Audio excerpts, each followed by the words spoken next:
fato, é praticamente impossível você especificar um software sem ver várias versões dele.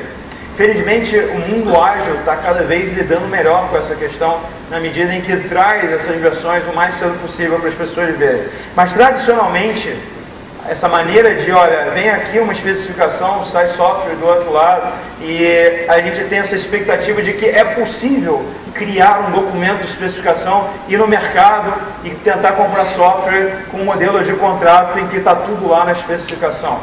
Isso é ridículo. Isso não é ridículo hoje, isso é ridículo há 25 anos atrás. Se vocês olharem o que está escrito nesse paper, escrito há 25 anos atrás, ele fala especificamente da impossibilidade de você contratar software dessa forma. Apesar disso, 25 anos depois a gente continua fazendo do mesmo jeito. Não faz sentido, galera. Sério. Com a empresa pequena, é pior ainda com o governo. É ridícula a situação. Mas assim, nós somos responsáveis por essa situação. Porque nós é que deveríamos entender disso e nós é que deveríamos estar combatendo isso. E eu acho que a gente não está fazendo isso. Veja bem, como eu falei para vocês, o problema mais básico de todos é o problema de entender o que precisa ser feito. E claro, uma vez que você entende isso, como é que você vai fazer isso de uma maneira eficaz? Você tem todos os desafios da complexidade, da conformidade, da invisibilidade e da maleabilidade. Mas vamos lá, o que o Brooks considerava como sendo as questões, vamos dizer assim, acidentais? São questões que a gente vem resolvendo na área, elas ajudam, claro, mas elas não estão focadas no problema essencial. E ele falava sobre a questão das linguagens, de um modo geral, sobre a questão das ferramentas, de um modo geral, e até mesmo sobre as questões dos métodos de trabalho. Mas, para nossa felicidade, o Brooks também falava o seguinte: existe alguma coisa muito promissora vindo por aí, que é essa questão de você conseguir prototipar de maneira rápida e dar esse feedback logo para o cliente. E ele, em 86, ele olhava para isso como algo muito promissor. E essa é uma área onde, felizmente, os métodos ágeis evoluíram bastante. Então eu acredito que a gente de fato começou a atacar uma parte importante daquilo que o Brooks considerava como a essência do negócio. Mas ainda assim a verdade é que na maior parte do tempo a gente está como área trabalhando muito e tentando melhorar muito aquilo que é acidental. Você vai para a universidade, o que a galera mais gosta de pesquisar? Uma ferramenta nova. Não que não seja bom, mas assim, veja, você está trabalhando naquilo que é ainda assim o acidental, não é o essencial. Como é que a gente resolve o problema de ter o cara ali do lado e melhorar essa questão de descobrir o que precisa ser feito? Então, essas coisas todas, elas ajudam muito naquilo que tem a ver com fazer a coisa certa, fazer da forma certa, mas não tanto, na maior parte das coisas que a gente criou até hoje, em fazer a coisa certa. Mas a esperança, como eu falei antes, o Brooks falou, já naquele tempo, que prototipação ajuda muito, e o ágil está de fato ajudando muito nessa questão, mas mesmo a área de desenvolvimento ágil, muitas vezes, acaba se metendo em coisas que são ainda assim na periferia do que a gente precisava, ou não se comprometendo com aquilo que é a essência. Por exemplo, na nossa área, a gente tem discussões infinitas sobre questões como, por exemplo, certificações, etc. e tal. Eu vou dizer para vocês por que isso me incomoda. Isso me incomoda porque em 2005 eu estava fazendo uma consultoria e aí o meu cliente, eu estava do lado dele, programando com ele e tal, e ele me contou a seguinte história que o avô dele falou para ele, ou falava para ele. Ele falou assim: olha, sabe qual é o problema?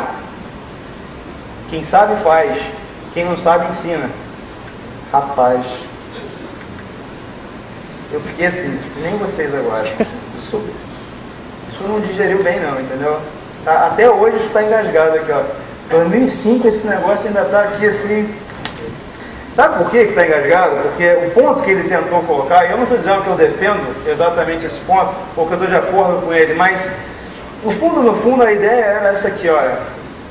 Talking Steve, show me the code. Falar é mole, galera, mas vamos lá. E aí? E o programa? E o negócio funcionando? Cadê? Então, eu comecei a olhar para isso e perceber o seguinte: vamos olhar a nossa área, vamos olhar a galera que está aí nesse mundo ágil, que começou esse movimento. Então a gente vai ver uns caras como Kent Beck, Ward Cunningham, Tom Jeffries, Uncle Bob, Craig Day, Brian Merrick, galera da Pivotal, que está fazendo um belo trabalho. Você vai ter o próprio Joshua que está ali, Martin Fowler, e você vai olhando para as pessoas que você realmente admira na área de desenvolvimento de software, e não para por aí. Você tem o DHH que fez o Rails, você tem o Zed Shaw que fez o Mongrel, o Dr. Nick, Jim Wire, Chad Fowler, e aqui no Brasil, caras como o Klaus, o Rodrigo, a galera da KL, o GC, o Felipe, o Akita, o Danilo, o Fábio, o CB, o Daniel, o Carlos Brando, José Valim, um dos maiores contribuidores hoje do Rails, o Nando Vieira, o Tapa, o Henrique, o Rafael, o Mergulhão. Você olha para toda essa galera e você descobre o seguinte: todos esses caras eu consigo ver código deles. Todos esses caras estão botando a mão na massa. E eu consigo saber que esses caras fazem código. Muitos desses códigos eu conheço. E eu falo, beleza, eu aprendo com esses caras. Esses caras eu... Sabe aquela sensação assim de... Você sente firmeza porque os caras estão botando a mão na massa? Porque eu não sei se vocês já repararam, galera, mas olha só, tem uma parada muito cruel nesse negócio de desenvolvimento de software. Quando a gente fala de desenvolver software, existe uma coisa que é a básica. Chama-se código funcionando na frente de alguém. Sério, isso é a base. Tudo gira em torno dessa base. Eu estou falando de desenvolvimento de software. Tá? Se você vai falar de outra coisa, beleza, mas quando é desenvolvimento de software, a premissa básica é que é software. A premissa é que tem um código rodando. Tá? Você pode fazer software, por exemplo, não tendo um cliente, mas tendo um código rodando. Você não consegue fazer software só tendo um cliente, mas não tendo código.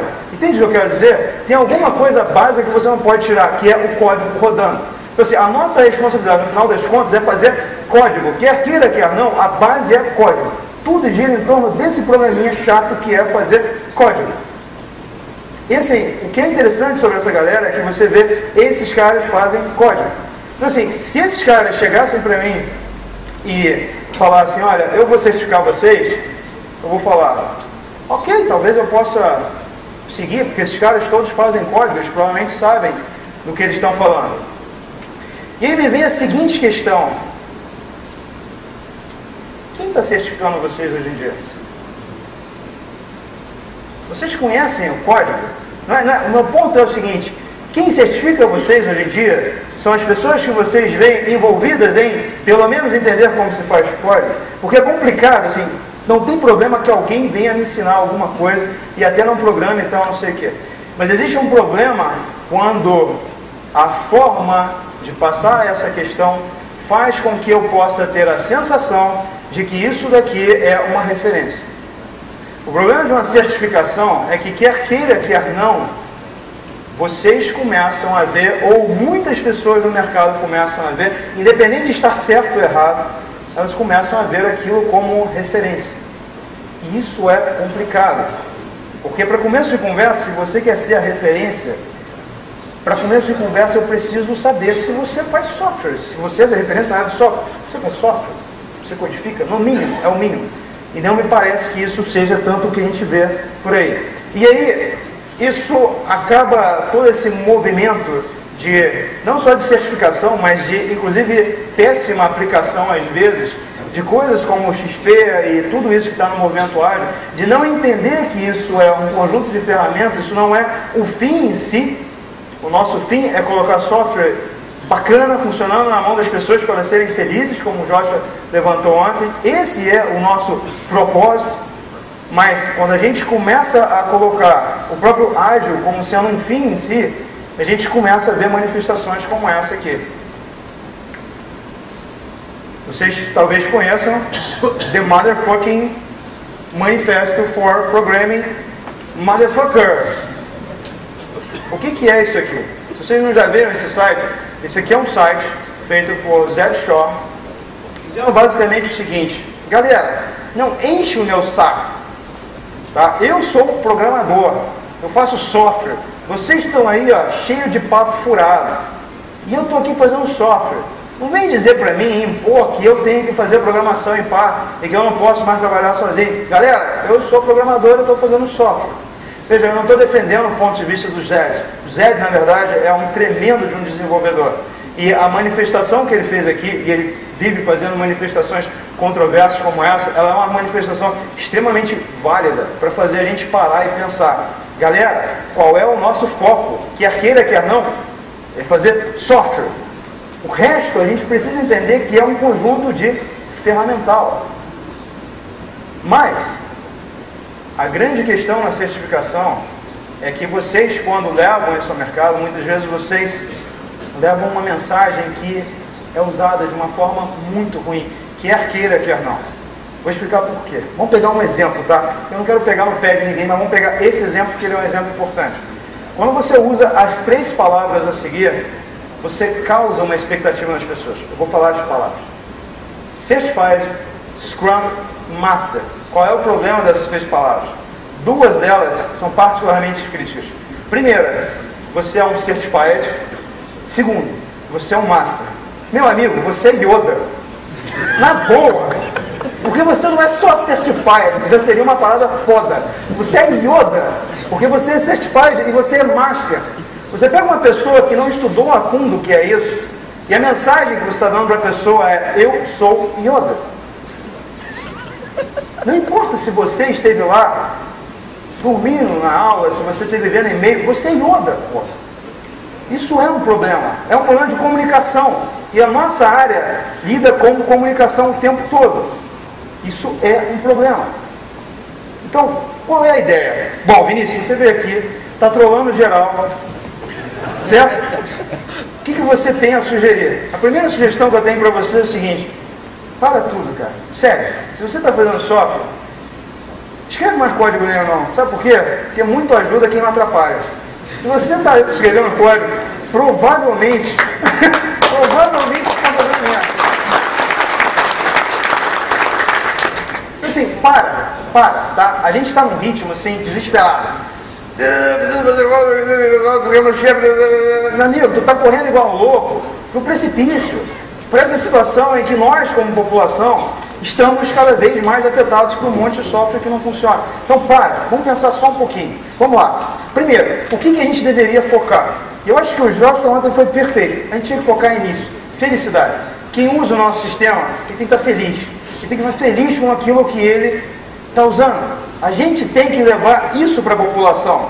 E não coisas que não funcionam. Sério, esse é o nosso objetivo. Dito isso, eu acho que a gente deveria se concentrar em 3 coisas absolutamente fundamentais. A primeira delas é diálogo. A gente realmente precisa, se você tem alguém que está pedindo software, eu preciso conversar com essa pessoa com frequência. Não é uma vez quando ele resolveu escrever uma especificação lá 2, 3 anos atrás, mas é hoje. Eu preciso mostrar o software rodando para ele frequentemente ao longo de uma semana de trabalho, porque é a única maneira da gente convergir para alguma coisa útil o mais rápido possível. Isso é seriamente importante. Bom, eu preciso de design de interface decente. Vocês viram todos aqueles exemplos no que eu mostrei no início? Software não é só a respeito de código, ele é muito a respeito da própria interface que as pessoas têm para usar esse código. E a gente precisa ficar bom nisso, galera. A gente precisa muito ficar bom nisso. Porque a quantidade de probleminhas sutis que aparecem, que impedem as pessoas de usar, é gigantesca. E é claro, a gente precisa ficar desesperadamente melhor em programação.